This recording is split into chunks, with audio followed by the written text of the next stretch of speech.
চট্টগ্রাম ১১ বন্দর ফতেঙ্গা আসনত আওয়ামী লীগ সরকারের সাবেক সংসদ সদস্য এম এ লতিফরে বিস্ফোরক দ্রব্য নিয়ন্ত্রণ আইনের মামলাত জিজ্ঞাসাবাদ গত্য ৩ দিনের রিমান্ড মঞ্জুর করছে চট্টগ্রাম আদালত। আগস্টের ১৭ তারিখ শনিবার দুইজে চট্টগ্রাম মেট্রোপলিটন ম্যাজিস্ট্রেট জুয়েল দেব শুনানি শেষে এই আদেশ দেয়।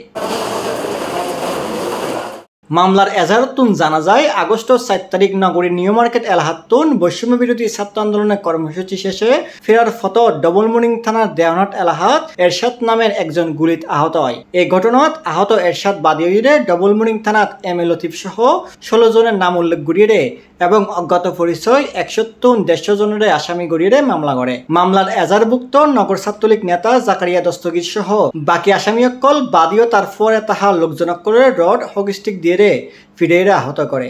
এছাড়া তারা ককটেল বিস্ফোরণ করে। আহত ব্যক্তিসকল হাসপাতালত চিকিৎসাধীন আছে। মামলাত এম এ লতিফ গুলি করিবার হুমকি দেয় বলে অভিযোগ করা হয়।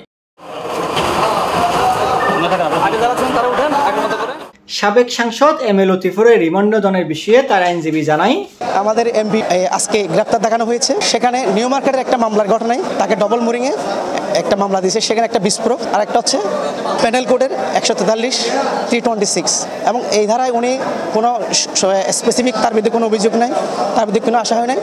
আজকে বিজ্ঞ আদালতে রাষ্ট্রপক্ষ তার বিরুদ্ধে রিমান্ড আবেদন করছিল ৮ দিনের। সেখানে আমরা রিমান্ড নামঞ্জুরের একটা দরখাস্ত দিয়েছিলাম। বিজ্ঞ আদালত আমাদের কথা শুনে ৩ দিন রিমান্ড মঞ্জুর করছে। পরবর্তী আমাদের যে বিষয়গুলো আছে সেটা আমরা করব। আপাতত তাকে ৩ দিন রিমান্ড দিছে, আমাদের জামিন নামঞ্জুর বিজ্ঞ আদালত করছে।